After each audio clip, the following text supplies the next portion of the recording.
आज के इस वीडियो में हम सीखेंगे टीडीएस चालान बनाना और इसको सेव करना बाद में पेमेंट करने के लिए। अगर हम ये चाहते हैं कि हम टीडीएस चालान पहले बना लें और उसको कुछ दिनों के बाद पे करें, कई बार क्या होता है कि हमें बहुत सारी टीडीएस चालान की पेमेंट करनी होती है। मान लीजिए कि कई बार हमें 5 से 6 चालान पे करने होते हैं, तो उस वक्त हर एक पेमेंट पे हमें ओटीपी की ज़रूरत पड़ती है। तो अगर हम उस वक्त हर एक चालान को बनाएंगे पहले और फिर पेमेंट करेंगे तो उसमें बहुत ही समय लग जाएगा। अगर हमारे सारे चालान पहले से बने हुए होंगे तो हम एक एक करके सारे चालान की पेमेंट कर सकते हैं। हमें उनको दोबारा बनाने की ज़रूरत नहीं होगी। इसमें हमारा काफ़ी समय बच जाएगा और हम जल्दी जल्दी ओटीपी फिल करके टीडीएस चालान की पेमेंट कर सकते हैं। तो हम टीडीएस चालान को बाद में पेमेंट करने के लिए कैसे सेव करते हैं, आइए सीखते हैं। टीडीएस चालान को पे करने के लिए हमें सबसे पहले इनकम टैक्स के पोर्टल पे लॉगिन करना होगा। यहाँ पे हम सर्च बॉक्स में लिखेंगे इनकम टैक्स और हम एंटर प्रेस करेंगे और ये जो फर्स्ट लिंक आ रहा है हमें इस पे जाना है, इनकम टैक्स डिपार्टमेंट होम पे। यहाँ पे जाने के बाद हम इनकम टैक्स के होम पेज पे आ जाते हैं। यहाँ से हमें लॉगिन बटन को करना है क्लिक और यहाँ पे हमें यूजर आईडी फिल करना है जो कि हमारा 10 नंबर है। तो हम यहाँ पे 10 नंबर फिल कर देंगे और इस कंटिन्यू बटन को करेंगे क्लिक। इसके बाद हमें इस चेक बॉक्स को करना है click, please confirm your secure access message displayed above को। और इसके बाद हमें नीचे में पासवर्ड फिल कर देना है। जो हमारा 10 का पासवर्ड है वो हम यहाँ पे फिल करेंगे और इसके बाद हम नीचे आ जाएंगे और इस कंटिन्यू बटन को क्लिक करेंगे। और इसी के साथ हमने इनकम टैक्स पोर्टल के टीडीएस सेक्शन में लॉगिन कर लिया है। इस पे लॉगिन कर लेने के बाद हमें ब्लू कलर के टैब्स पे आ जाना है। यहाँ पे हमें ई फाइल पे जाना है। ई फाइल पाने के बाद हमें ई पे टैक्स पे आना है। यहाँ पे आने के बाद हमें न्यू पेमेंट पे आना है। अभी हम एक टीडीएस चालान पे करेंगे सेक्शन 194J में 7,000 रुपये का फाइनेंशियल ईयर 2025-26 के लिए। जो टीडीएस चालान पे किया जाता है वो हर मंथ पे किया जाता है, जिसका ड्यू डेट होता है 7 तारीख। अगर हम मई 2025 के लिए टीडीएस चालान पे कर रहे हैं तो हमें 7 जून 2025 से पहले डिपॉजिट कर लेना है, नहीं तो इंटरेस्ट लग जाता है। अभी हम हमारे चालान पे आते हैं। हमारे चालान का फाइनेंशियल ईयर है 2025-26। इसमें मंथ सेलेक्ट करने का नहीं आता है, इसमें सिर्फ असेसमेंट ईयर सेलेक्ट करने का आता है।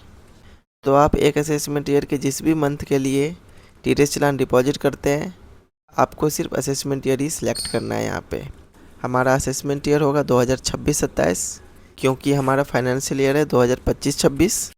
तो हम यहाँ पे असेसमेंट ईयर सिलेक्ट कर लेते हैं 2026-27 ऊपर वाला।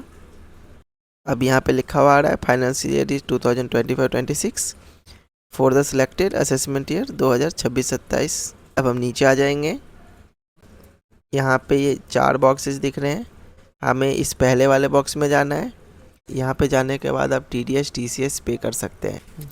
हम अभी पे करेंगे सेक्शन 194J का चालान, जो कि प्रोफेशनल सर्विसेज के लिए है। तो उसके लिए हमें यहाँ पे इस प्रोसीड बटन को करना होगा क्लिक।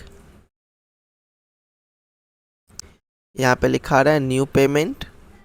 नीचे में बहुत सारे सेक्शंस दिख रहे हैं, इनमें से हमें अपना सेक्शन जो है उसको सिलेक्ट कर लेना है, जिसके लिए हम ये चालान पे कर रहे हैं। हमारे केस में हम 194J का चालान पे कर रहे हैं, तो हम 194J को सिलेक्ट करेंगे।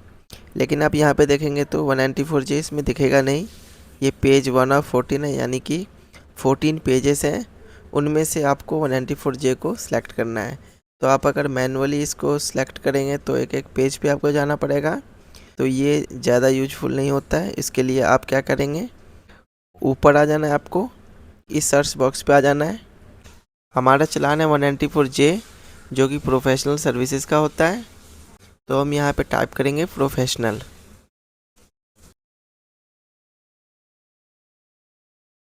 तो यहाँ पे आप देख सकते हैं सिर्फ एक चालान फिल्टर होके आ गया है 194J का। हमें यही चाहिए था, तो हम इसको यहाँ पे कर लेंगे सिलेक्ट। हम करेंगे यहाँ पे टिक, इस पे ब्लू टिक आ जाएगा। अब हम नीचे इस कंटिन्यू के बटन को करेंगे क्लिक। अब हम नीचे आ जाएंगे। अब हमें यहाँ पे टैक्स एप्लीकेबल मेजर रेट को सिलेक्ट करना है।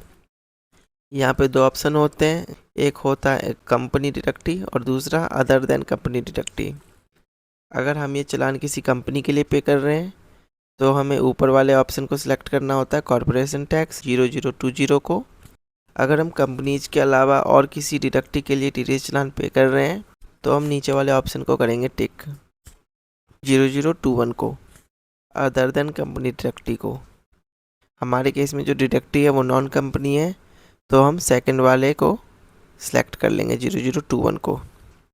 तो हमारा tax applicable major head select हो चुका है। अब हम नीचे आ जाएंगे। अब यहाँ पे बॉक्सेस दिख रहे हैं, tax surcharge, cess, interest, penalty, fee under section 234E। यहाँ पे हमें अमाउंट फिल करना है इस ए बॉक्स में, टैक्स वाले बॉक्स में। हमारे टीडीएस का अमाउंट है 7000 रुपये, तो हम 7000 रुपये यहाँ पे फिल कर देंगे। अब हम नीचे आ जाएंगे।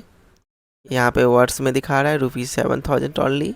अब हम इस कंटिन्यू बटन को करेंगे क्लिक। अब हम नीचे आ जाएंगे। अब हम यहाँ पे पेमेंट मेथड को सिलेक्ट करेंगे। अगर हम नेट बैंकिंग से पे करते हैं तो हम नेट बैंकिंग के अंदर इन सभी बैंक में से किसी एक बैंक को सिलेक्ट कर लेंगे। अगर हम डेबिट कार्ड से पे करते हैं तो डेबिट कार्ड पे आ जाएंगे। अगर हम यूपीआई से पे करना चाहते हैं तो हम यहाँ पे आ जाएंगे। हम ये चालान नेट बैंकिंग से पे करना चाहते हैं तो हम इस पे आ जाएंगे, नेट बैंकिंग पे। अब हम यहाँ पे अपना बैंक सिलेक्ट कर लेंगे। हमारा बैंक है HDFC, तो हम HDFC बैंक को सिलेक्ट कर लेंगे यहाँ पे। अब हम नीचे आ जाएंगे और इस कंटिन्यू बटन को करेंगे प्रेस। अब यहाँ पे हमारे इस चालान का प्रीव्यू जनरेट हो चुका है।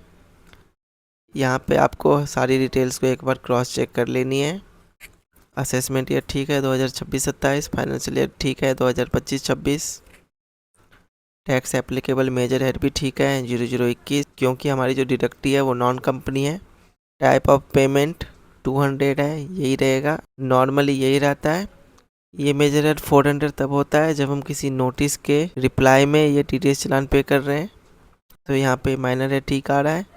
यहाँ पे पेमेंट मोड है नेट बैंकिंग, ये भी ठीक है। बैंक नेम HDFC बैंक है, ये भी ठीक है। नेचर ऑफ पेमेंट में 94J है, ये भी ठीक है। ये हमारा सेक्शन 194J है। अब हम टैक्स ब्रेकअप डिटेल्स को देखेंगे। यहाँ पे टैक्स में 7000 दिखा रहा है, ये ठीक है। 7000 रुपये हम TDS डिपॉजिट करने वाले हैं। तो हमारा ये चालान रेडी हो चुका है। अब यहाँ पे दो ऑप्शन दिखा रहे हैं नीचे में, पे लेटर और पे नाउ। अगर हम पे नाउ पे जाते हैं तो हम इंस्टेंटली इस चालान को पे कर सकते हैं। अगर हम ये चाहते हैं कि इस चालान को हम कुछ दिनों के बाद पे करें तो हम इस पे लेटर बटन को करेंगे क्लिक। तो इसी के साथ हमारा ये चालान सेव हो चुका है। अब हम इस चालान को कुछ दिनों में पे कर सकते हैं, हमें कुछ भी डिटेल दोबारा भरने की ज़रूरत नहीं पड़ेगी। तो आइए हम इस चालान को देख लेते हैं कि हमें ये चालान कहाँ पे मिलेगा पेमेंट करने के लिए। डैशबोर्ड पे आ जाएंगे। डैशबोर्ड पे आ जाने के बाद हमें फिर से ई फाइल पे आ जाना है। उसके बाद हमें ई पे टैक्स पे आ जाना है। अब हम ये देखेंगे कि हमारा ये चालान कहाँ पे सेव हुआ है। उसके लिए हम जनरेटेड चालान्स पे आ जाएंगे। यहाँ पे आप देख सकते हैं हमारा 7000 वाला चालान शो कर रहा है इधर। यहाँ पे लिखा है क्रिएटेड डेट 28 अक्टूबर 2025 और वैलिड टिल 12 नवंबर 2025।